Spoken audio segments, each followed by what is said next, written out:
todos a esta plática. Bienvenidos, doctores. Les agradecemos su presencia aquí en Creditaria. Y bueno, pues vamos a empezar, doctor Sergio, doctora Elida, doctora Daniela, doctora Excel. Bienvenidos, doctor Sergio, le dejo la palabra. Gracias. Ante todo, pues muchas gracias por la invitación. Queremos platicar con ustedes el tema de cáncer de mamas. Como bien saben, este mes es el tema de cáncer de mama en el diagnóstico, sobre todo porque es muy importante el saber que esta entidad en el mundo se presenta alrededor de 2.250.000 mujeres van a padecer cáncer de mama. Y de estas 2.250.000 mujeres, aproximadamente 682.000 van a fallecer a causa del cáncer de mama. Por lo tanto, es muy importante el poderlo diagnosticar oportunamente para poder dar un tratamiento adecuado, que ahora sabemos muy bien con todos los estudios que hay, que son tratamientos individualizados para cada paciente. Cada paciente, su caso es especial, no todos son iguales. Por eso es importante el podernos conjuntar una serie de profesionistas para poder, desde diagnosticar, poder tratar el cáncer de mama, el poder tener gente que nos ayude con los tratamientos de radioterapia y quimioterapia. Y para esto, pues también la genética forma una parte importante en el diagnóstico del cáncer de mama. 90% es un cáncer esporádico y hay un 10% a 15% que puede ser genético.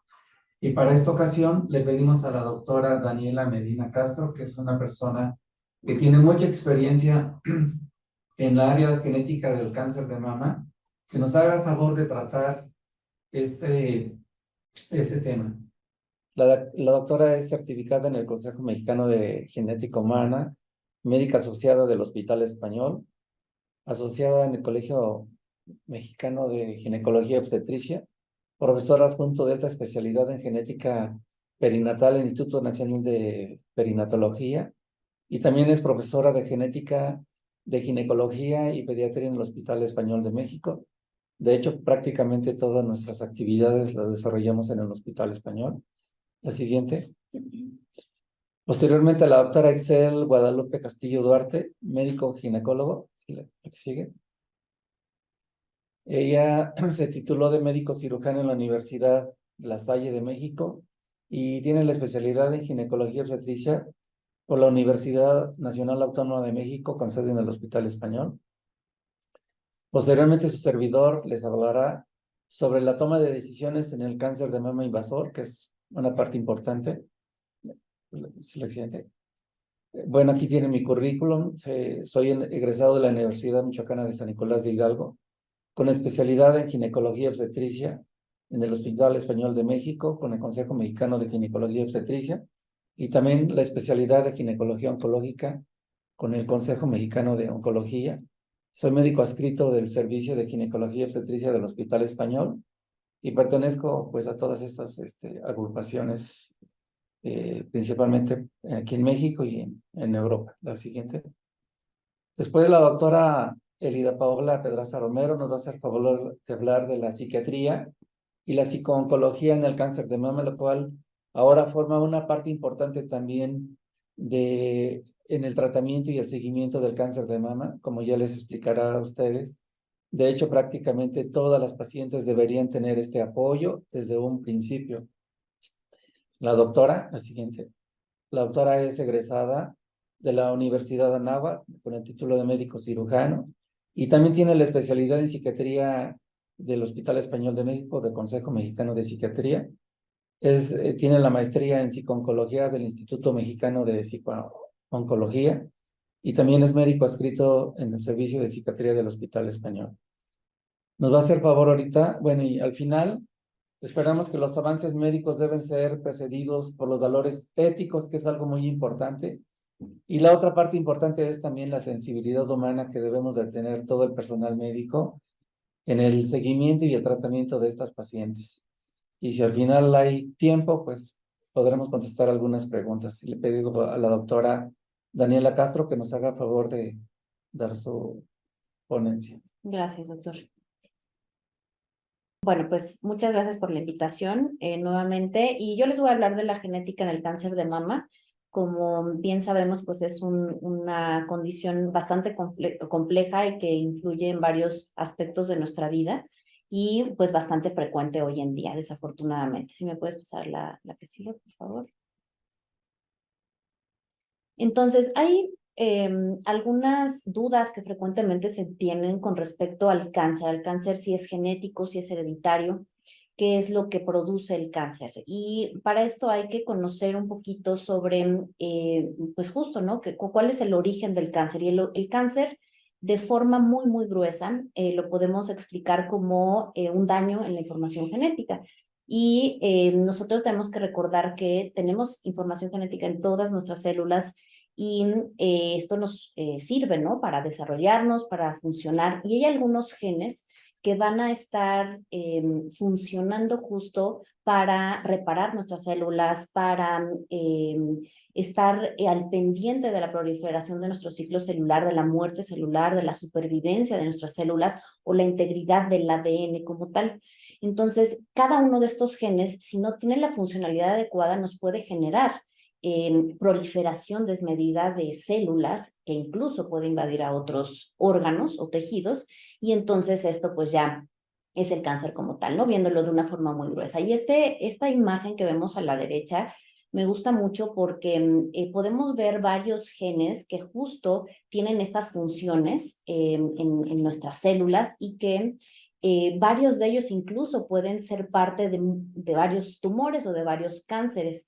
Entonces podemos ver los que pueden influir en la parte de la mama, cáncer de mama, en pulmón, en hígado, en cerebro, en sangre. Entonces podemos ver que no solo es un gen el que lo produce, hay muchos genes que están funcionando en nuestras células. La que sigue, por favor. Entonces, como bien decía, nosotros tenemos células en todo nuestro cuerpo, tenemos células sanguíneas, células nerviosas, células mamarias, y todas estas células tienen que cumplir un ciclo. Como vemos en la imagen de la derecha, es un círculo, es un ciclo que tenemos que cumplir y hay genes que se dedican a detener este ciclo. Estos genes los llamamos tumor supresores porque detienen este ciclo, nos ayudan a ver que estas células estén bien, que no estén dañadas, que si están dañadas se reparen, si no se reparen que se mueran. Y hay otros genes que nos ayudan a que prolifere este ciclo celular. Es normal, tenemos un balance en nuestras células. Sin embargo, cuando existen variantes o alteraciones en estos genes, pues o no detenemos adecuadamente el ciclo o no se reparan o proliferan de forma desmedida. Es normal que una célula se tenga que dividir, pero si se divide de forma desmedida, entonces puede llevar a patologías como el cáncer. La que sigue, por favor. Y bueno, pues un aspecto muy importante es que estos daños genéticos que puede tener nuestro ADN, pues son influenciados por el ambiente. Entonces, hay que tener esto en cuenta, ¿no? El aspecto nutricional, medicamentos, la contaminación, radiación, si fumo, si tomo, etcétera, es capaz de afectar los procesos de nuestro ADN, dañarlos en su estructura, en la expresión de estos genes. Entonces, los genes van a responder al ambiente. Y esto lo tenemos que tener en cuenta a la hora de nosotros empezar a evaluar las medidas preventivas y los manejos que son multidisciplinarios en el cáncer. Entonces, como ya comentaba el doctor, pues parte importante dentro de nuestro ambiente, pues también es la parte psicológica, la parte emocional y todo lo que conlleva el manejo del cáncer. La que sigue, por favor. Entonces, sí, el cáncer es genético. La que sigue, por favor. Sin embargo, pues aquí viene otra interrogante. El cáncer es genético, pero ¿se hereda o no se hereda? Entonces, nosotros vamos a tener algunas clasificaciones de acuerdo a si el cáncer es esporádico. Esto quiere decir que no lo estamos heredando como tal, que yo o algún familiar puede tener cáncer, pero esto fue por daños que se generaron en mi persona, pero yo no heredé la susceptibilidad como tal, y este es el más frecuente de todos. Luego viene el cáncer familiar que vemos en medio, que es un cáncer que no cumple con los criterios del cáncer hereditario. Como tal, ahorita vamos a ver algunos aspectos que nos hacen sospechar en un cáncer hereditario, y que tampoco encontramos variantes como tal en los genes que tienen que ver con cáncer hereditario.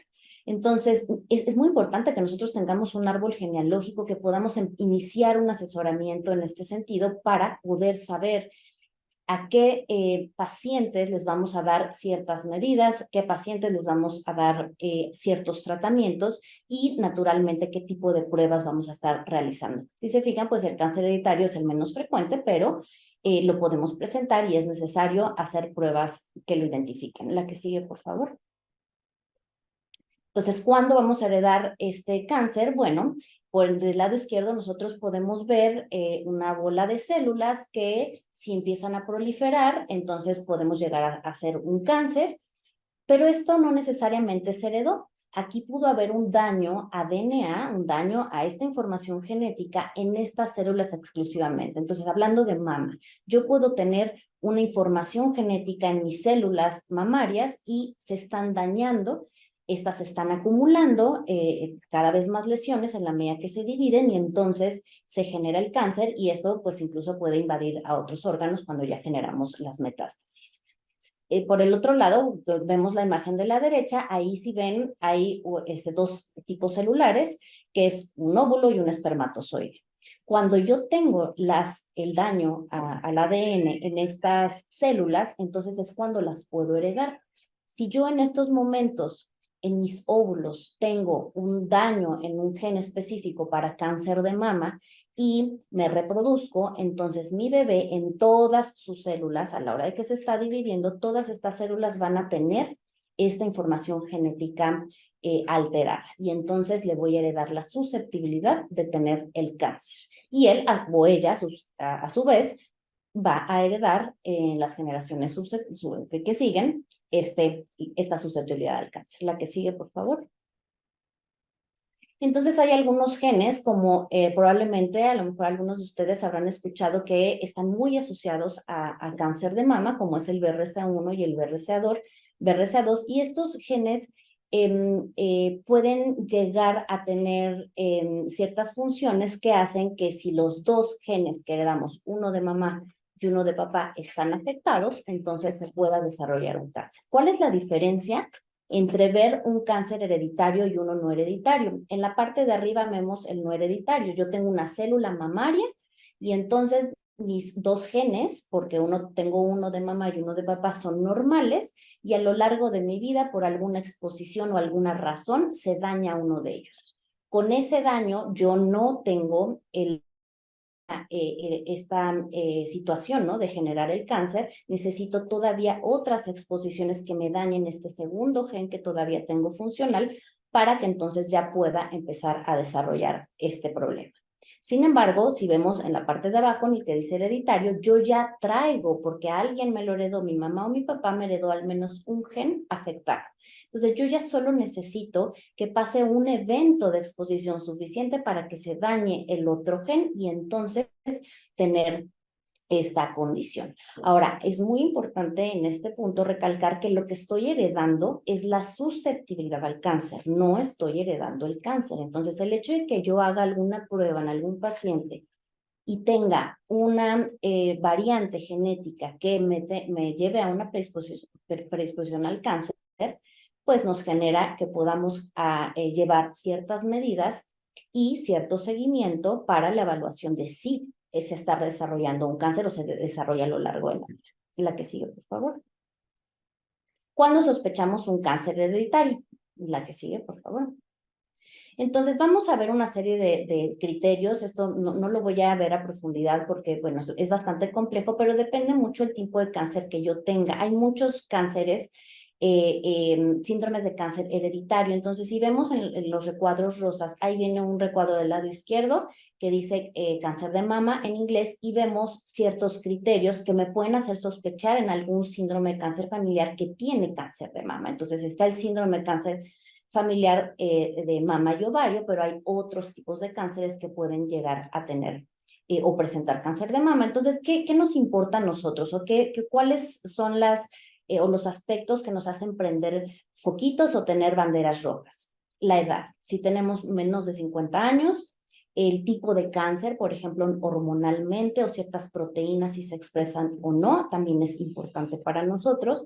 El número de cánceres que estamos presentando en una misma persona o en familiares, la ascendencia que tengamos, por ejemplo, los judíos ashkenazi pueden llegar a tener más tendencia, porque es más frecuente en estas comunidades, y otros tipos de cánceres. Cuando nosotros tenemos una variante genética en un gen, por ejemplo, en BRCA2, no necesariamente solo vamos a tener predisposición para cáncer de mama, también podemos tener predisposición para otros tipos de cánceres. Entonces, en la misma persona o en familiares que tengamos estos cánceres, también nos puede llegar a prender estos foquitos. Ahí pongo en unas letras rosas algunos nombres que dice Li-Fraumeni, Peutz-Jeghers, síndrome de Cowden, que estos son condiciones hereditarias que tienen predisposición a cáncer. Entonces, si también tenemos estos criterios para estos síndromes genéticos o condiciones genéticas de cáncer hereditario, entonces podemos dirigir más el estudio. Y el tipo de cáncer a nivel patológico, y al final podemos ver cáncer de mama en varones. Eso no es común que nosotros lo veamos, pero si vemos en una familia o a un paciente con cáncer de mama y es varón, es muy probable que esto sea genético y también el tipo de variante la podemos sospechar. La que sigue, por favor. Entonces, como pueden ver, este es un cuadro resumido de algunos síndromes de cáncer hereditario, genes que incluyen algunos de ellos, y los tumores de cáncer o tumores o cánceres más frecuentes. Entonces, de acuerdo a los cánceres que yo vea en el paciente y o en su familia, es el tipo de síndrome genético que yo voy a sospechar. La que sigue, por favor. Si pueden ver, aquí podemos ver algunos tumores asociados a uno de los síndromes que tiene cáncer de mama, como es Li-Fraumeni. Además de tener cáncer de mama, podemos tener tumores cerebrales, tumores colorectales, leucemias, tumores pulmonares.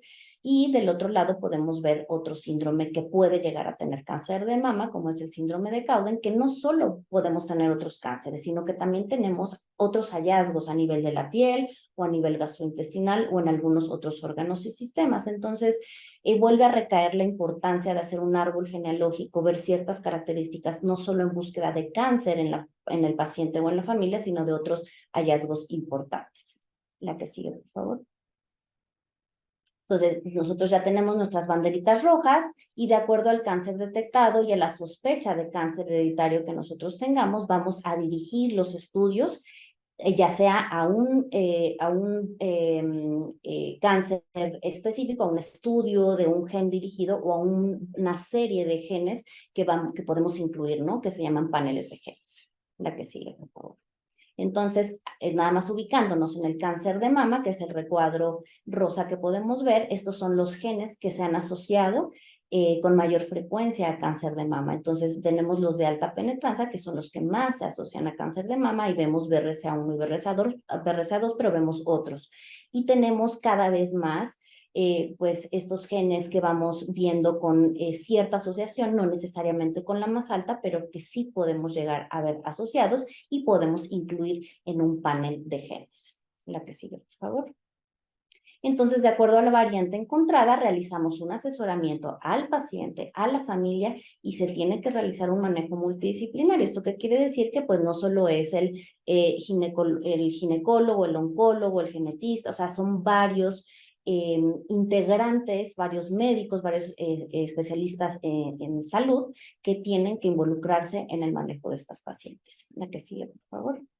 Y bueno, esto de acuerdo a la variante, nosotros también podemos determinar ciertos riesgos. Por ejemplo, ahí vemos diferencias en porcentajes de tipos de cánceres de acuerdo a si es BRCA1 o BRCA2, ¿no? Por hablar de los más frecuentes.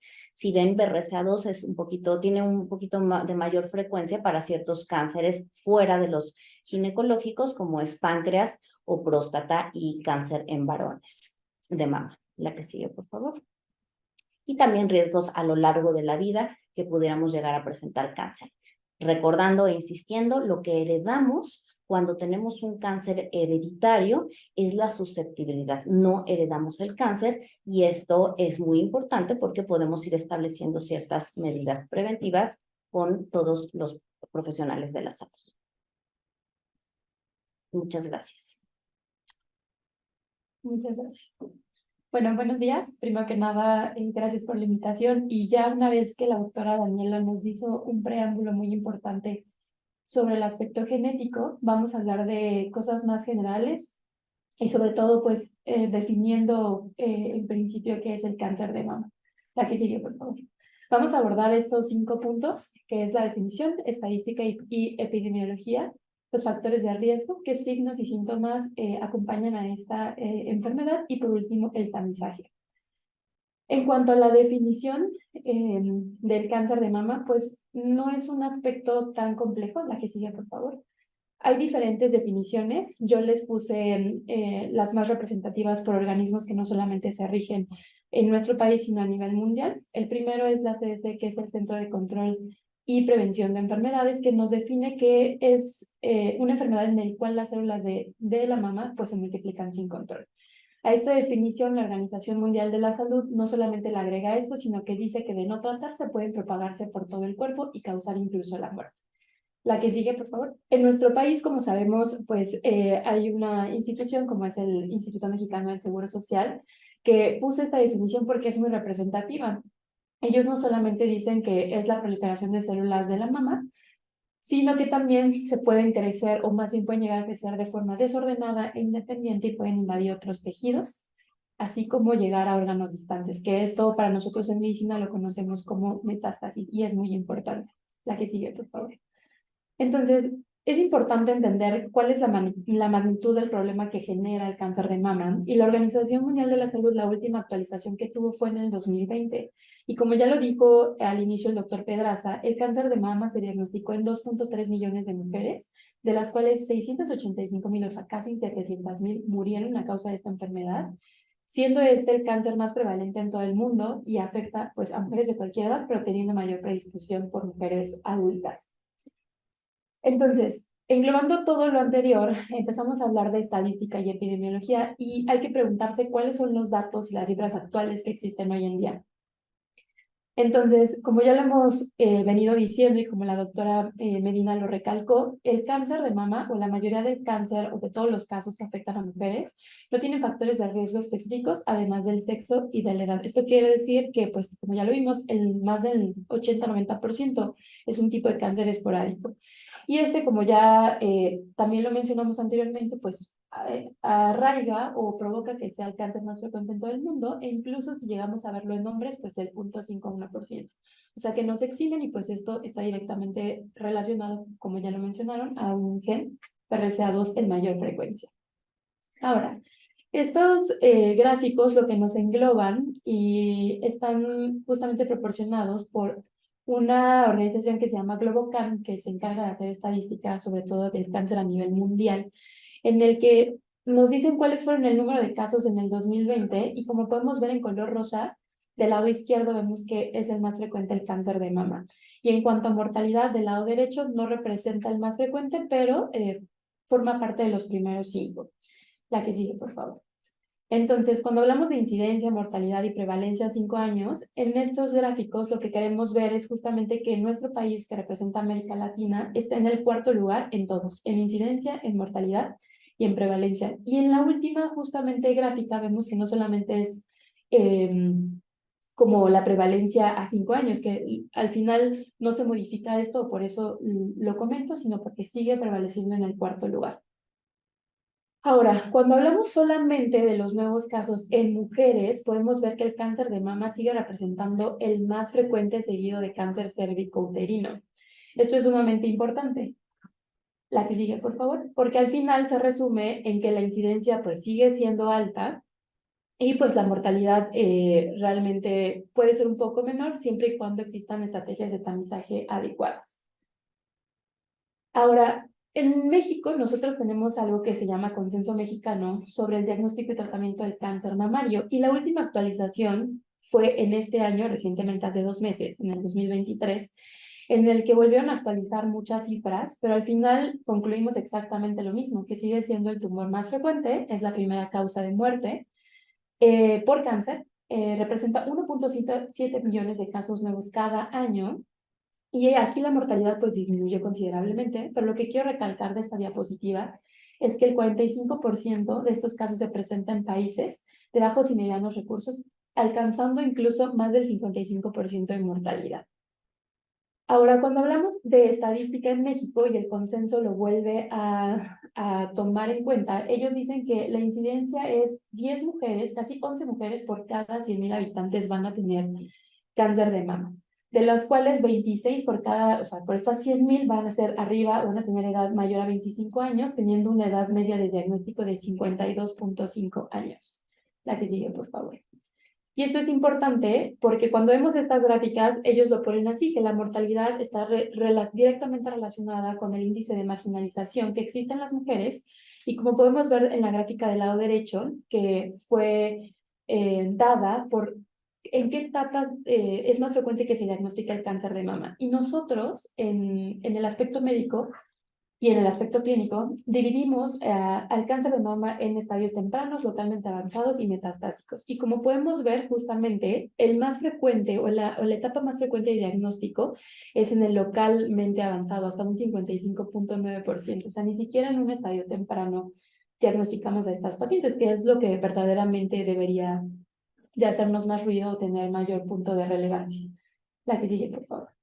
Ahora, cuando hablamos de los factores de riesgo, debemos de saber identificar cuáles son los factores que nos determinan a nosotros, quizá poner más atención, prestar más atención, que podemos ser susceptibles a desarrollar cáncer de mama. Y el consenso lo divide en estos 4 grupos. Los primeros son los biológicos, que nos hablan de, pues, el simple hecho de ser mujer te condiciona un riesgo más elevado. ¿Por qué? Porque ya vimos que también en los hombres se puede presentar, edad avanzada, antecedentes heredofamiliares. Cuando pongo de primer grado, generalmente, si en nuestra familia nuestra mamá tuvo cáncer de mama o nuestras hermanas tuvieron cáncer de mama, antecedente de hiperplasia, que es un tipo de padecimiento que sucede en la mama que condiciona mayor porcentaje de riesgo que evoluciona un cáncer de mama. Tener, no te preocupes, tener o haber menstruado la primera vez antes de los 12 años, dejar de menstruar arriba de los 52 años y tener mutaciones, como ya nos lo ha ido diciendo la doctora Daniela. En cuanto a reproductivos, pues nunca habernos embarazado, no haber dado lactancia o habernos embarazado arriba de los 30 años o después de los 30 años. En cuanto a estilos de vida, pues tener obesidad, ser sedentaria, consumir alcohol, fumar, nos condiciona también factores de riesgo. Y hay otro grupo que nos mencionan que son asociados al tratamiento de enfermedades previas, es decir, pacientes que ya recibieron radiación a nivel del tórax por algún otro padecimiento. La que sigue, por favor. Si tuviéramos que englobar todos estos factores, lo vemos en estos 9 puntos. Pero lo importante es que, y eso es lo que quiero que también prestemos atención, es que en el punto 8 y en el punto 9 se estandarizan que incluso una alimentación rica en carbohidratos y baja en fibra o consumo de alcohol mayor a 15 gramos al día nos condiciona un factor de riesgo importante para tener también cáncer de mama o desarrollar cáncer de mama. Entonces, ¿cómo podemos identificar de manera general los signos y los síntomas que acompañan a esta patología? A grandes rasgos son estos 5. El primero, pues tener una masa palpable, que de hecho es uno de los síntomas más frecuentes que llegan a presentar las pacientes, o un aumento de volumen de la mama. Ahorita vamos a ver cómo podemos identificar esto. Una secreción sanguinolenta unilateral a través del pezón. Eritema, es decir, que la mama se vea enrojecida o que tengamos la piel muy roja. Edema o piel de naranja, ahorita les vamos a mostrar una imagen de esto, o que incluso llegamos a tener retracción o inversión del pezón. Entonces, en esta diapositiva podemos ver imágenes de cómo se puede llegar a presentar estos síntomas. Por ejemplo, en la imagen superior izquierda, alcanzamos a ver un poco arriba de la areola cómo se ve una zona más abultada, como si estuviera de diferente tamaño, se ve asimétrico. En la imagen lateral superior, igual derecha, vemos incluso que aquí ya está retraído el pezón. Este generalmente se asocia a padecimientos en los que el tumor alcanza o está en plano profundo y está retrayendo el pezón, y cuando nosotros queremos regresarlo a su posición normal, no lo logramos.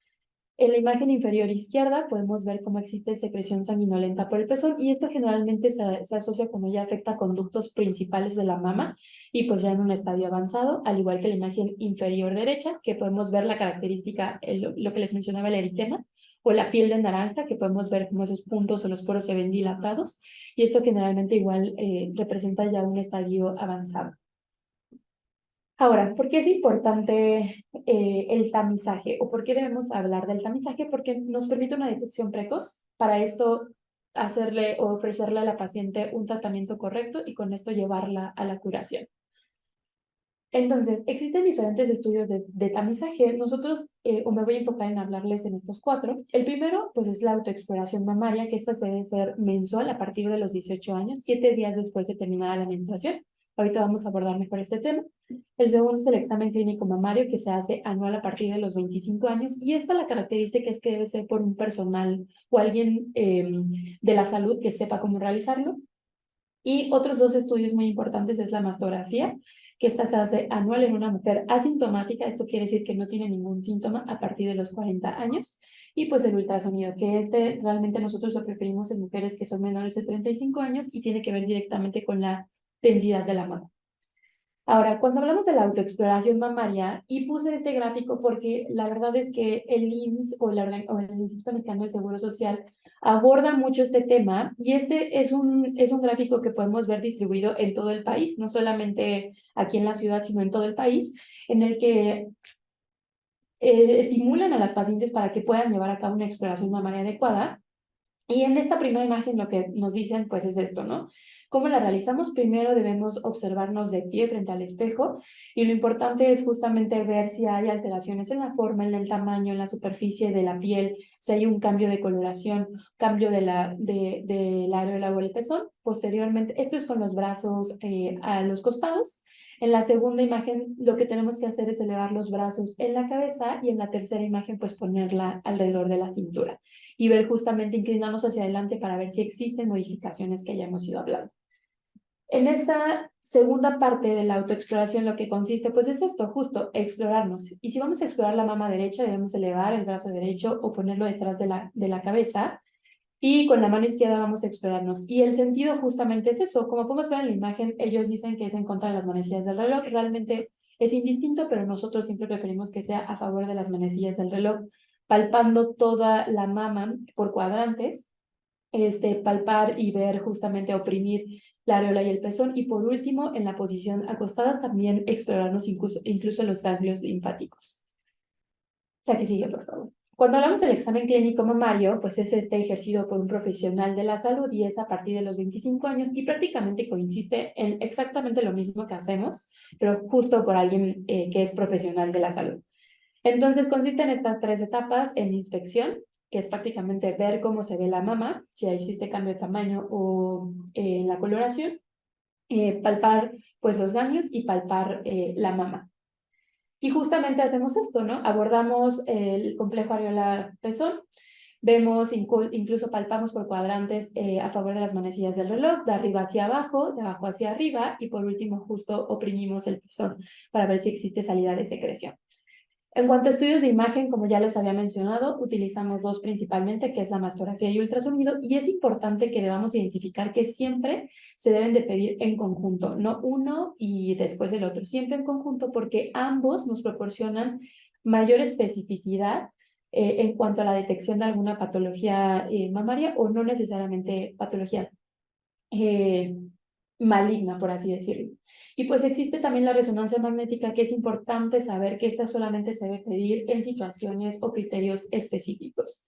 Y lo importante es que los 3 en conjunto nos permiten detectar, caracterizar, evaluar la extensión de la enfermedad y dar seguimiento a una lesión mamaria. En cuanto a la mastografía, lo más importante es que se debe hacer anual, es decir, cada año en una mujer asintomática a partir de los 40 años, y el punto de corte es 69 años. Existe y está estipulado en muchos sistemas de salud. A nosotros en lo particular no nos gusta determinar que es hasta esa edad, porque hemos visto pacientes que incluso tienen el punto de corte después de esta edad y presentan cáncer de mama. Entonces no debe ser algo completamente muy estricto, pero sí que a partir de los 40 sí se debe de realizar. Existen criterios específicos que ahorita voy a hablar en los que se realiza antes, pero es el único método de imagen que ha demostrado disminuir la mortalidad en cáncer de mama hasta un 21%, y eso nos lo dice igual el consenso mexicano. ¿A qué se refiere con eso? Que de 100 mujeres que tengan cáncer de mama, 21 vamos a lograr que quizá no mueran por esta enfermedad. Y lo importante de la mastografía pues es un estudio radiográfico que se recomienda en mujeres que no tienen signos ni síntomas de cáncer de mama, y el principal propósito pues es detectar anormalidades de las mamas que no se pueden percibir en una palpación, en una autoexploración o en un examen clínico normal. Ahora existen dos tipos, la de tamizaje y la de diagnóstico. La de tamizaje es de la que estamos hablando en mujeres que no tienen ningún síntoma, pero de diagnóstico pues es en esta mujer en el que ya presenta una alteración o una lesión sospechosa.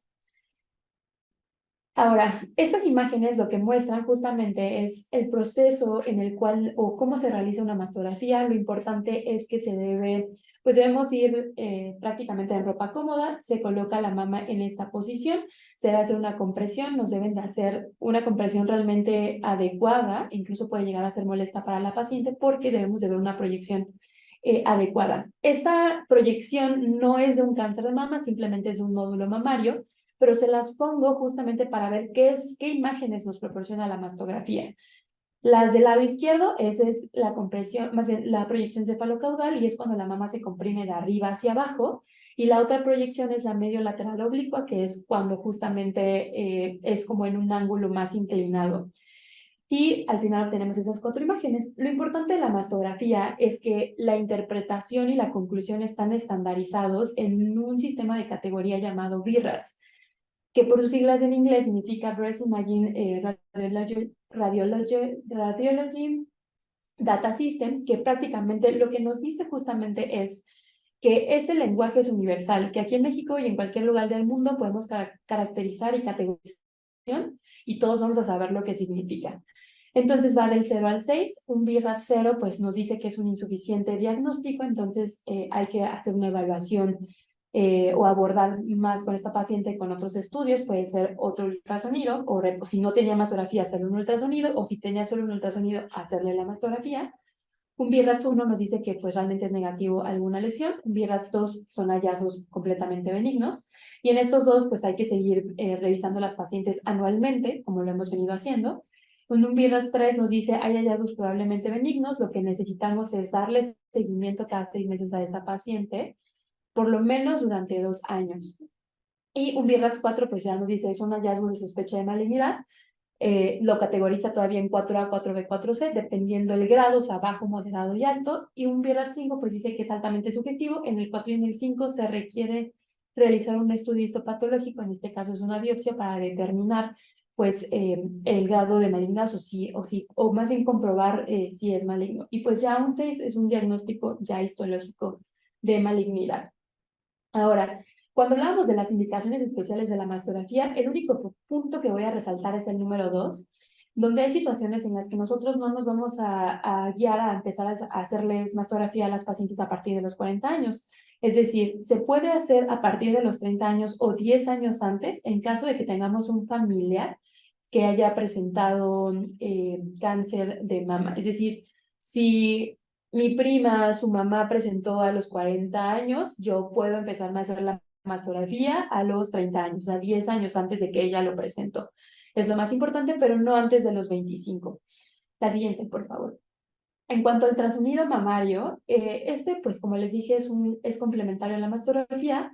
Con lo que nos debemos de quedar del ultrasonido, pues es que nos valora pues para diferenciar si es un nódulo sólido, si es un quístico, si tiene vascularidad esa lesión o ese nódulo que estamos viendo, si está en un solo foco o está en otros focos, si afecta solo un cuadrante o en varios cuadrantes.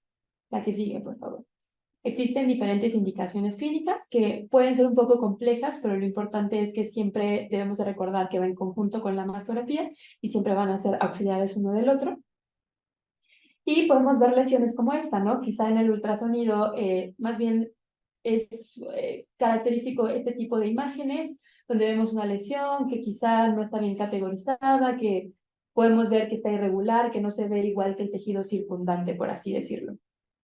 Ahora, por último, la resonancia magnética es un estudio que, como ya les mencionaba, tiene indicaciones muy específicas. Se los menciono justamente para que podamos ver y visualizar cómo se ve una imagen por resonancia.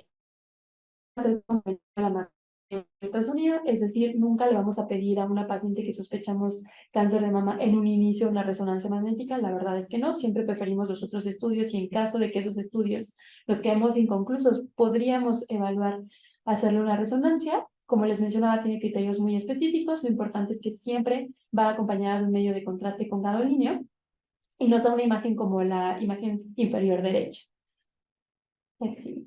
Es importante recordar que realmente los estudios de imagen pues sí nos ayudan, pero siempre para comprobar o realmente hacer un diagnóstico de cáncer de mama debe ser por un estudio histopatológico y esto es a través de una biopsia. Muchas gracias. Bien, bueno, aquí tenemos una imagen del Hospital Español. Me imagino que la mayoría ya lo conoce, pero ahí es nuestro centro de atención principalmente. Aquí sigue. Y como ya se ha hablado en el transcurso de la mañana, pues el manejo del cáncer de mama es multidisciplinario, en el cual pues participa el cirujano oncólogo, el ginecólogo oncólogo, la gente dedicada exclusivamente al tratamiento del cáncer de mama. También participan pues el radioterapeuta en aquellos pacientes que se conserva el seno. Y en muchas ocasiones, en la gran mayoría, tenemos que completar los tratamientos con terapia sistémica y aquí interviene el oncólogo médico. La genética, como ya lo explicó la doctora Daniela Medina.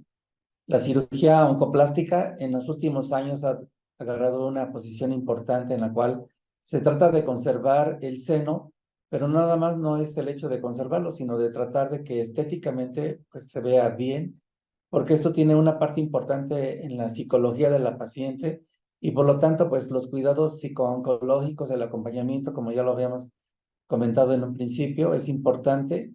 Y finalmente, pues también cuando son tumores también avanzados, porque si llegamos a ver pacientes con tumores avanzados, pues ahí hablamos ya de cuidados paliativos, ya no hablamos de tratamientos curativos, ¿no? El éxito de la cirugía y de la radioterapia principalmente es tratar de controlar regionalmente la enfermedad, tratar de destruir al máximo las células malignas, y eso lo logramos con la cirugía y la radioterapia.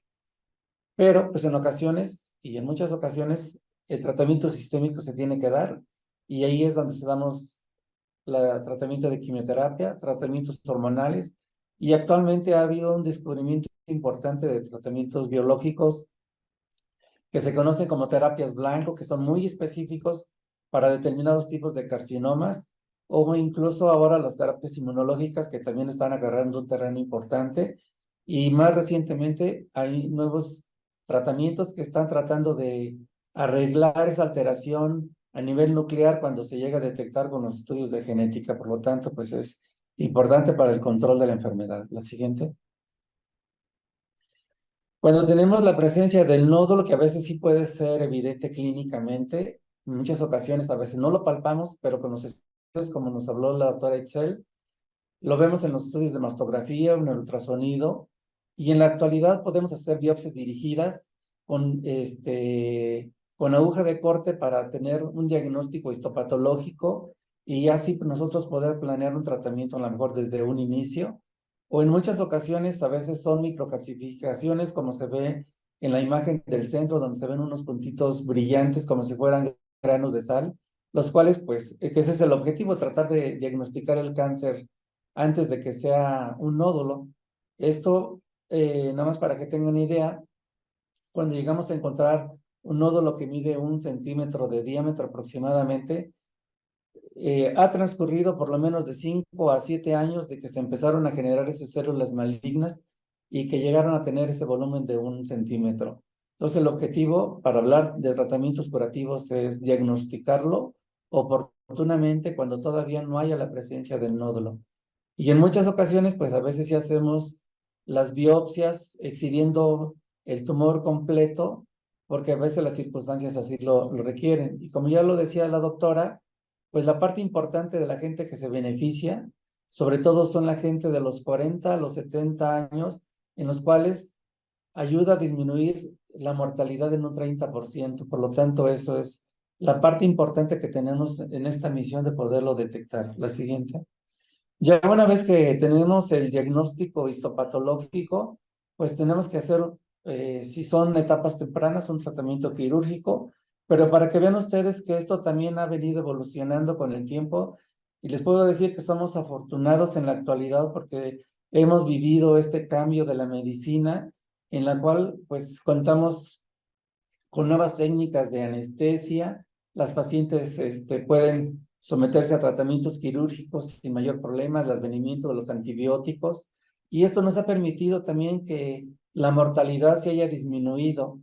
Pero para que vean ustedes, por allá por los años finos de los 80 y principios de 1900, que es en el siglo pasado, se hacían cirugías extremadamente muy radicales, se quitaba la glándula mamaria, se hacía la disección de los ganglios axilares, se quitaba pectoral menor, pectoral mayor, y en algunas ocasiones llegaban incluso a quitarse los ganglios de la cadena mamaria interna, que tenían que incidir las costillas para poder entrar y quitar esos ganglios. Gracias a Dios, pues que estamos viviendo estos momentos de era de evolución de la medicina y estos tratamientos prácticamente ya no se hacen. Ahora, cuando muchos hacemos cirugías simples, más conservadoras, cuando se tienen que hacer las mastectomías o incluso la mastectomía radical modificada, en la cual nada más se quita la glándula mamaria, se puede quitar, se quita el pectoral menor y ahí se puede hacer las disecciones de los 3 niveles de la axila. Pero también la siguiente, esto ha venido modificándose debido a que por ahí por los años 70, 80 del siglo pasado, el doctor Bernard Fisher, uno de los principales que vino a evolucionar el tratamiento del cáncer de mama, él demostró desde un principio que el tumor podría ser una enfermedad sistémica, es decir, que el tumor puede estar generado en la glándula mamaria, pero puede tener oportunidad algunas células de poderse ir al sistema sanguíneo, poderse ir a órganos, a lechos capilares, o pueden incluso quedar fijos en el endotelio de los capilares y pueden tener estas diferentes etapas de crecimiento o incluso pueden estar adormiladas. O del tumor primario de la glándula mamaria puede irse a los ganglios axilares, pero en un principio sí la enfermedad puede ser local, que ese es el objetivo que nosotros pretendemos con los diagnósticos oportunos, con el tamizaje, el poderlo localizar localmente y por lo tanto ofrecer un tratamiento que sea curativo. Entonces, gracias al doctor Bernard Fisher que vino a demostrar todo esto, porque anteriormente pensaban que la enfermedad era muy localizada y por eso hacían estas cirugías que eran demasiado grandes. La siguiente. Vean ustedes, esta es una gráfica prácticamente de lo que se ha hecho en todo el mundo. En las líneas color amarillo estaban esas cirugías súper radicales que se quitaban la glándula mamaria, los pectorales, los ganglios axilares de la axila, los de la cadena mamaria interna, y prácticamente por los años 80 se abandonaron. Y por ese año empezaba a aparecer algo que era la cirugía conservadora, principalmente hecha por el grupo del Instituto Nacional de Oncología de Milán, con el doctor Veronesi, quien él empezó a tratar pacientes en una forma de local segmentaria, haciendo las cuadrantectomías, y en ese tiempo también se hacían las disecciones radicales de la axila, como ven en la imagen del lado superior derecho, pues comparado con la imagen de la superior izquierdo, en la cual ven ustedes aquellas pacientes que se sometían a la mastectomía, como era pues muy impresionante el aspecto que quedaba y psicológicamente también esto era muy impresionante. En esos tiempos, incluso pues muchas veces a las pacientes cuando se les llegaba a diagnosticar un cáncer de mama, entraban a quirófano para quitarles un nódulo y terminaban pues con una mastectomía sin que a veces la paciente supiera que le iban a quitar su glándula mamaria. Y afortunadamente esto en la actualidad pues ya no se hace, ha cambiado. Ahora en la actualidad se toma mucho la importancia del parecer de la paciente, la información adecuada de lo que se va a hacer, del camino que va a seguir todo este proceso. Entonces prácticamente nosotros estamos haciendo cirugía conservadora y esto es lo que se está haciendo también en el resto del mundo. En la actualidad, la mastectomía radical modificada, que es la gráfica como azul clara, pues vean que prácticamente se hace alrededor de un 10% y la mastectomía radical tipo Halsey prácticamente pues ya no se hace. La siguiente. Pero esto ha venido evolucionando gracias a todos nuestros antecesores que inicialmente ya por el siglo 1600, 1700 se hablaba más de un aspecto anatómico, pero muy generalizado, muy burdo, en los cuales empezaron todos estos estudios y principalmente con un médico que se llamó Bichat, que fue probablemente el padre de la patología moderna en la actualidad. Y después, por los años de 1950 en adelante, vino el desarrollo del microscopio y Virchow, que fue uno de los principales médicos que sentó el estudio de la célula, de los tejidos, y ya se hablaba de tejidos y de células, y lo cual después, pues en los años del siglo pasado, 1950, se empezó a hablar ya de estas tinciones del estudio del tejido para poder diagnosticar un carcinoma, y podemos decir que en este siglo ahora estamos hablando ya de estudios moleculares en los cuales hemos visto que los tumores son diferentes incluso de una persona a otra, y esto nos ha permitido que también los tratamientos sean como muy específicos. La siguiente. Y ahora pues también se hacen estudios de inmunistoquímica, lo cual toda la paciente que tiene un diagnóstico de un cáncer se tiene que hacer estos estudios porque tenemos que saber si tiene receptores hormonales positivos, de estrógenos, de progesterona, o si se está expresado o no algo que se llama HER2, que es un protoncogen, que es, pues viene en nuestro patrimonio genómico y en el cual en algún momento de la vida puede alterarse, y cuando se expresa, ahora en la actualidad hay tratamiento muy específico para eso. Y otro estudio que es el KI67, el cual podemos saber nosotros a qué velocidad se están reproduciendo las células oncológicas. Normalmente el promedio de reproducción de una célula maligna son de 100 cada 100 días. Sin embargo, a veces puede haber tumores que se pueden duplicar en forma más rápida, en corto tiempo. Y entonces podemos analizar todo esto, la que sigue. Este es otro de los paneles en los cuales esto se conoce como luminal B, en el cual puede estar expresado alguno de los receptores, ya sea de estrógeno o de progesterona, el HER2 negativo, pero con una proliferación celular mayor al 14% de duplicación celular. La siguiente.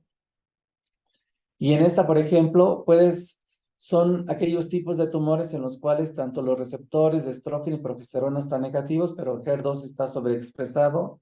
Y cuando este está sobreexpresado, generalmente las células tumorales se reproducen en forma rápida y son tumores que crecen muy rápido en corto tiempo. La que sigue. O este otro esquema que es el triple negativo, que generalmente se presenta sobre todo en gente joven. Sin embargo, ahora lo hemos visto también en adultos mayores de 70 años, que es raro, pero sí está sucediendo, en el cual los receptores de estrógeno, de progesterona están negativos, el HER2 es negativo, pero el KI67 es muy alto, tiene una reproducción celular muy alta que se reproducen rápidamente en corto tiempo, y estos pacientes generalmente a veces necesitan primero un tratamiento de quimioterapia una vez hecho el diagnóstico para tratar de disminuir o que desaparezca totalmente el tumor, y luego entonces sí ofrecerle la cirugía. Lo que sigue.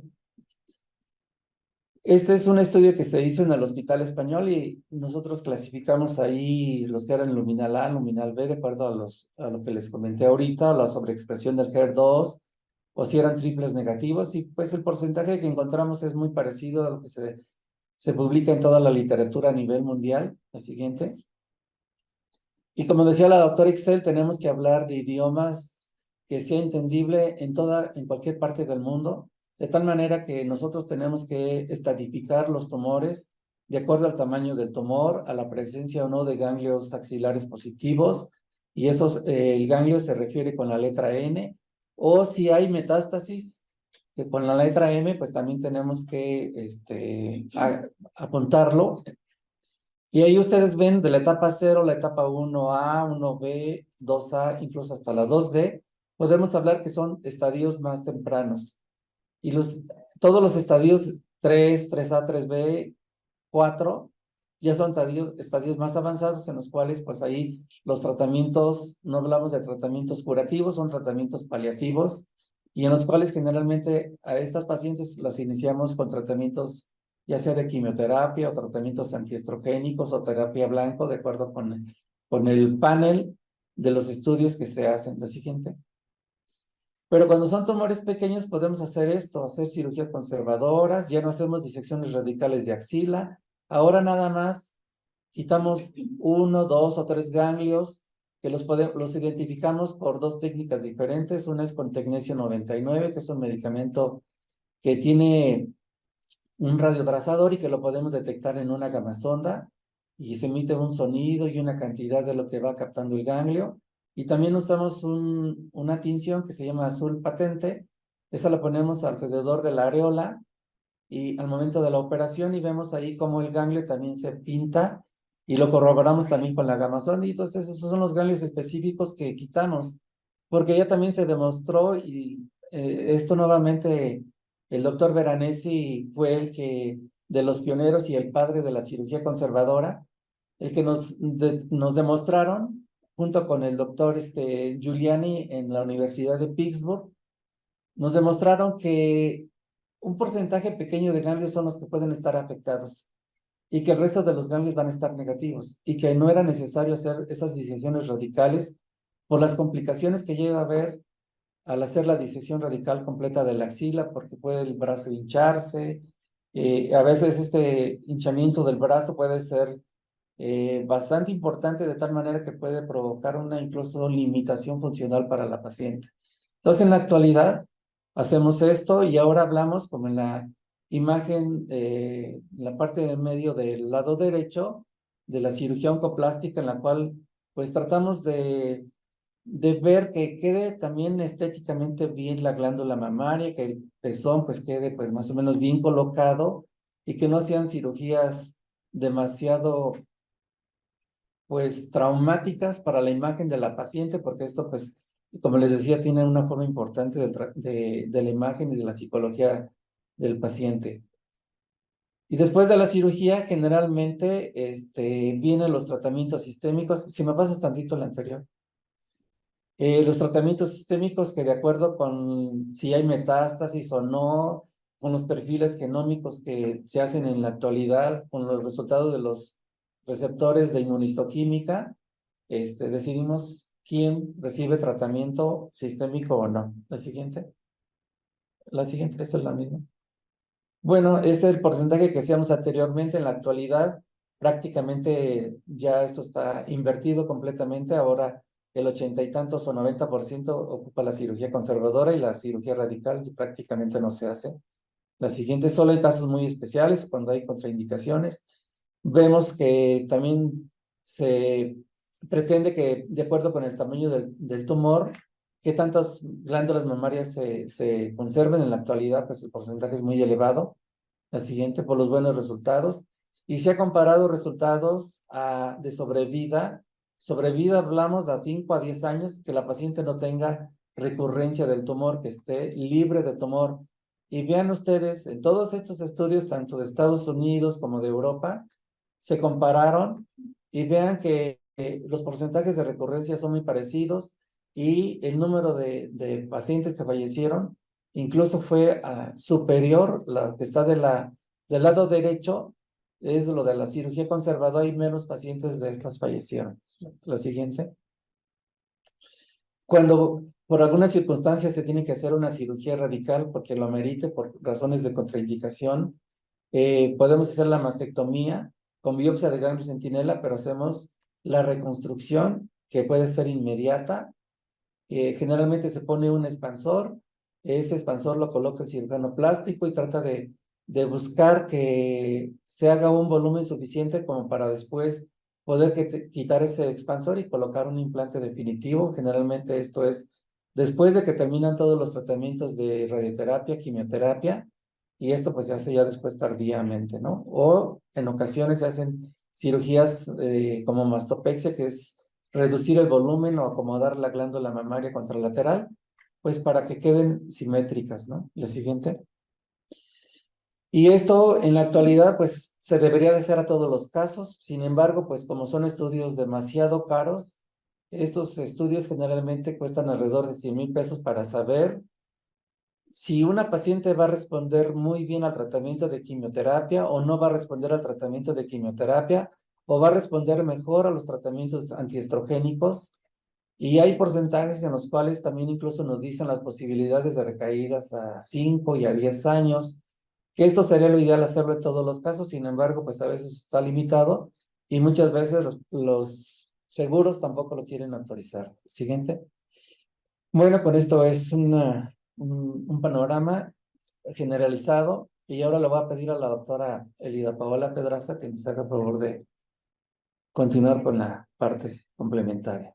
Bueno, para entrar al tema de la psiquiatría y la psiconcología en el cáncer de mama, me gustaría primero explicar lo que es la salud mental. La que sigue, por favor.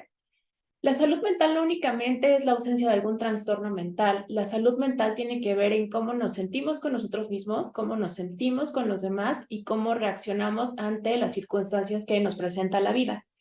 Entonces, la salud mental va a englobar los factores de bienestar tanto psicológico, emocional como factores sociales y va a tener que ver con el sentir, el pensar, el actuar y la forma de relacionarnos con los demás.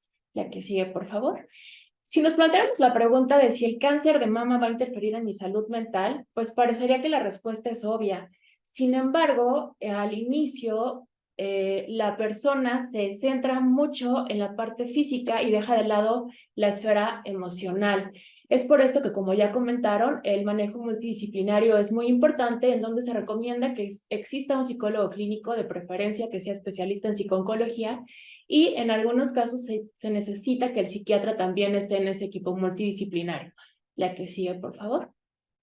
Bueno, yo le llamo el camino de la enfermedad, que como ustedes pueden ver por todo lo que nos han platicado los médicos, pues es un camino muy complejo, cambiante, que genera mucho estrés desde la parte de la realización de los estudios, esperar el resultado, si se necesita un diagnóstico de extensión, si necesita cirugía, la hospitalización, el tratamiento sistémico, si se necesita, la radioterapia, el control periódico cuando ya estamos en la fase libre de enfermedad. Entonces, desde que se empieza a hacer los estudios de diagnóstico, pues ya se puede generar cierto nivel de angustia o de estrés. La que sigue, por favor. Entonces nos damos cuenta de que la enfermedad va a tener un impacto emocional y este impacto emocional no solo va a depender del pronóstico médico, sino que se va a basar en las creencias que tenga la persona y estas creencias van a incidir en la interpretación individual que le da la persona a la enfermedad. La que sigue, por favor. Y comúnmente se va a evaluar la enfermedad como una condición que amenaza, sí, la integridad física, pero también aún se piensa que como tal, cáncer es sinónimo de muerte y entonces pues va a generar diferentes pensamientos y diferentes respuestas, haciendo que el impacto emocional sí interfiera con el tratamiento. Llegamos a ver pacientes que ni siquiera a veces se hacen los estudios de diagnóstico por el miedo a que vayan a presentar algo, ¿no? O que se los hacen, pero en algún momento lo dejan y no quieren recibir tratamiento. Entonces, el impacto emocional sí va a interferir muchísimo en la parte del diagnóstico y en la parte del tratamiento. La que sigue, por favor. Al inicio, la persona cuando recibe la mala noticia de la enfermedad puede presentar una fase de shock, de negación o inclusive se habla de una anestesia emocional donde la persona no entiende qué es lo que está pasando. Ahora, esta fase va evolucionando y la persona llega a presentar diferentes fases que van a englobar lo que se llama, la que sigue, un duelo oncológico. Cuando hablamos de duelo oncológico, vamos a hablar de un proceso en el cual la persona se debe de adaptar ante una serie de pérdidas. Es una serie de pérdidas porque no es únicamente la pérdida de la salud. Se llega a perder la autonomía, se llega a perder la sensación de control, se llega a perder cuestiones sociales, y pérdida de la pareja, modificación en el rol de familiar, en el rol de vida. Algunas personas llegan a perder el empleo, entonces se enfrentan a diferentes pérdidas y este duelo oncológico va a estar formado por diferentes etapas o fases que pueden ser secuenciales, aunque no necesariamente. La que sigue, por favor. Y en esta fase vamos a ver que después de que nos dan la mala noticia y entramos en esa fase de negación, la persona puede llegar a experimentar una sensación de rabia después, ¿no? Un enojo muy severo contra ella misma, porque como ya nos lo dijeron en las presentaciones previas, pues esto se puede diagnosticar a tiempo. ¿no? Infieren cosas como el estilo de vida, el que fumemos, no fumemos, la dieta, el alcohol. Entonces la persona puede tener mucho enojo por estas ideas de culpa que se le presentan en relación a, pues tal vez yo me generé el cáncer, ¿no? También llegan a tener enojo hacia los demás, hacia su entorno, inclusive llegan a experimentar en algunas ocasiones enojo hacia el mismo equipo médico, ¿no? Después de esa fase puede llegar a una parte de negociación en donde la persona está tratando, por ejemplo, en esta parte de que las creencias tienen que ver, de mejorar su salud, ¿no? Entonces, no sé, si son personas religiosas, pues a lo mejor lo que buscan es pedirle a Dios, a algún santo, que los ayuden en el proceso que están viviendo. Ahora, después de esta fase de negociación, la persona puede llegar a experimentar una fase de tristeza, sin hablar como tal de un cuadro depresivo, y una fase en la cual se genera mucho dolor emocional, ¿no? El dolor no solo se experimenta a nivel físico, sino que la persona también llega a tener un dolor emocional que hace que el camino de la enfermedad llegue a ser un poco más complicado. Y lo que se busca en este duelo oncológico es que la persona acepte la enfermedad. ¿Por qué? Porque una vez que acepta que tiene la enfermedad, va a tener la posibilidad de decidir empezar a accionar para recibir el tratamiento. La que sigue, por favor. Ay, se modificó un poco por el cambio, pero bueno, ahí decía psicólogo.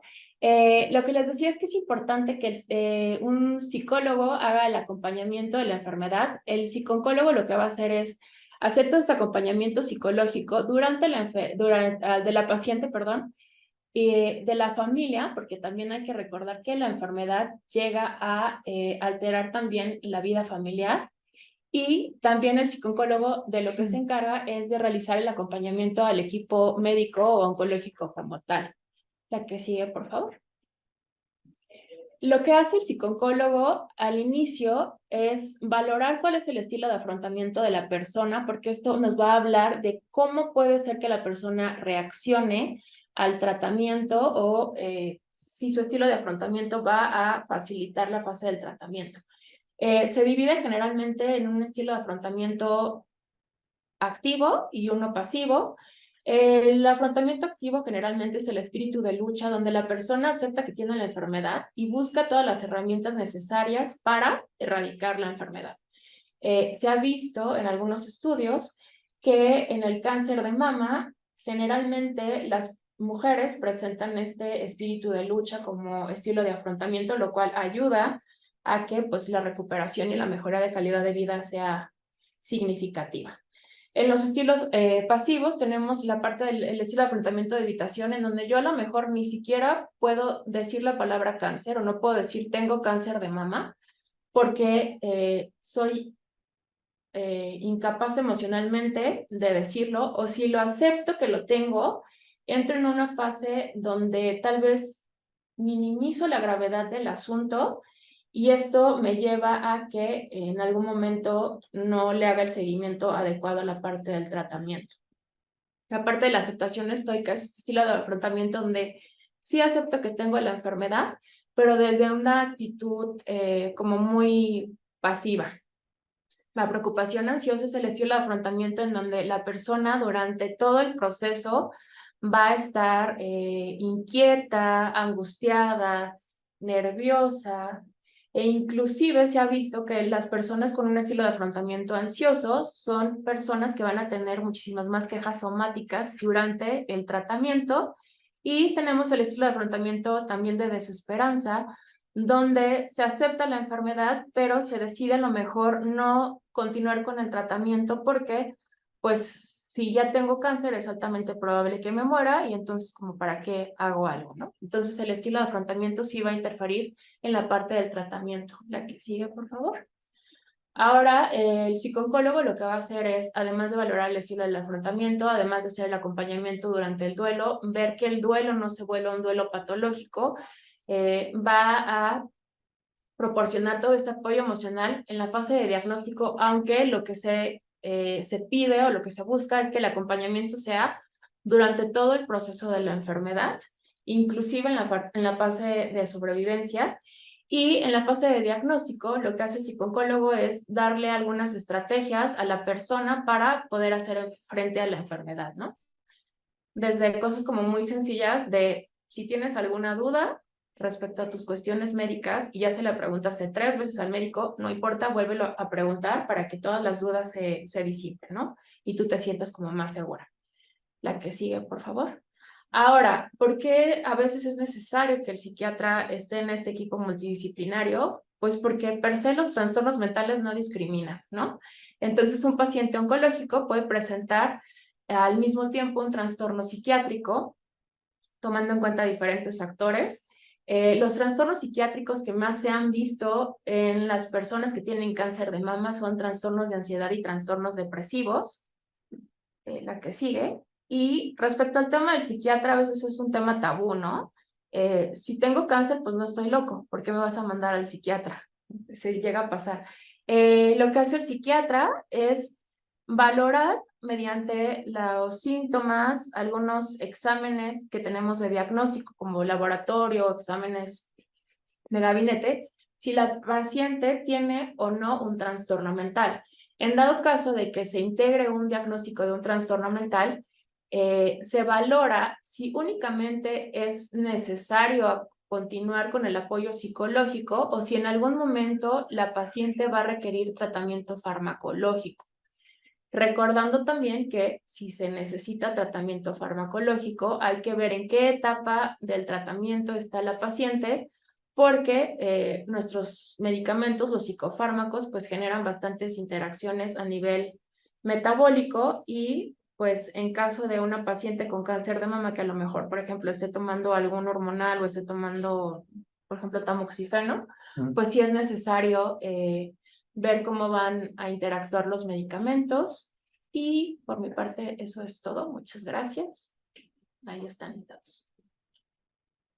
Pues muchas gracias. No, al Esperemos que contrario. haya sido una información Útil. útil para No, todos. al contrario, muchas gracias a ustedes. Y bueno, pues cualquier duda, pues están sus datos, los estaremos compartiendo por si alguno de ustedes tiene alguna duda, alguna inquietud o también quisieran acercarse con los especialistas, pues bueno, aquí están. Sí, de hecho, nos ponemos a sus órdenes y si gustan, ya lo platicamos aquí con la licenciada, darles un precio especial y poder verlas con algún estudio de mastografía o algo, alguna aclaración. Estamos en la mejor disposición de hacerlo. Muchísimas gracias. No, Al contrario.